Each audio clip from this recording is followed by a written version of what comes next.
Plan 30 ditor mësimi, tregtim onin e ditët 29, 30, vendimi final dita 30, vendimi final, a vazhdon a kalon tregtim real pëndalon këtu. Dita 30 është dita e pjekurisë. Nuk kam ushtrime as prova. Ka vetëm vendim të ndërgjetshëm. Si trajner tregtimi, kjo është dita ku kërkojnë dëshmëri të plot, jo guxim të verbër. Vendimi që merr sot duhet të mbrojë kapitalin, mendjen dhe disiplinën.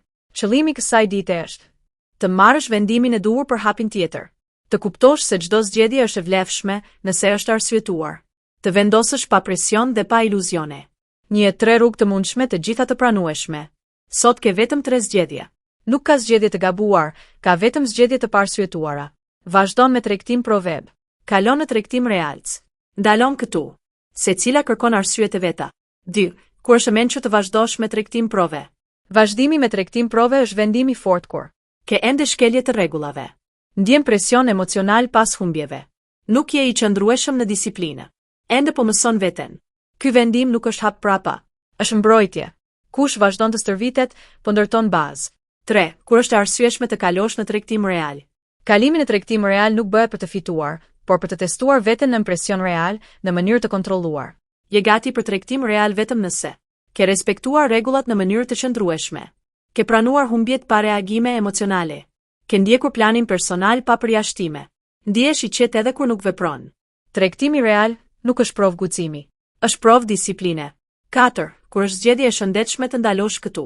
Ndalimi është zgjedhje e ndershme kur procesi nuk të përshtatet mendërisht. Pritja të lodh më shumë se veprimi. Nuk ndihesh rehat me paqartësinë. Tregtimi nuk përputhet me jetën tënde. Kjo nuk është dështim. Është vetëdije. Jo çdo rrugë është për këdo. Të dish kur të ndalesh është forcë. 5. Nëse kalon në tregtim real, rregullat janë të hekurt. Nëse vendos të kalosh në tregtim real, këto rregulla nuk negociohen. Shumë e vogël. Përdor kapital minimaj. Që humbja të mos ndikojë emocionalisht. Që mendja të mbetet e qetë.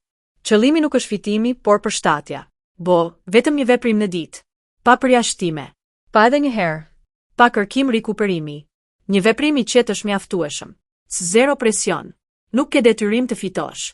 Nuk ke objektiv ditor. Nuk ke afat. Qëllimi është vetëm respektimi i planit, ruajtja e qetësisë, ndërtimi i qëndrueshmërisë. Presioni shkatëron disiplinën. Qetësia e ndërton. 6. Gabimi më i madh në ditën 30. Gabimi më i madh është kalimi në tregtim real nga emocioni. Dëshira për ta provuar veten. Nxitimi për rezultat. Tregu nuk ka nevojë për prova. Ti ke nevojë për qetësi. 7. Vendimi duhet të shkruhet. Mos e mbaj vendimin në mendje. Shkruaje qartë. Çfarë po zgjedh? Pse po e zgjedh? Çfarë rregullash do ndjek? Shkrimi e bën vendimin të qëndrueshëm dhe të përgjithshëm. 8. Çfarë duhet të arrish në fund të ditës 30? Në fund të kësaj dite duhet të kesh marrë vendim pa presion. Ndihesh i qetë me zgjedhjen. Dish sakt hapin tjetër. Respektosh veten dhe procesin.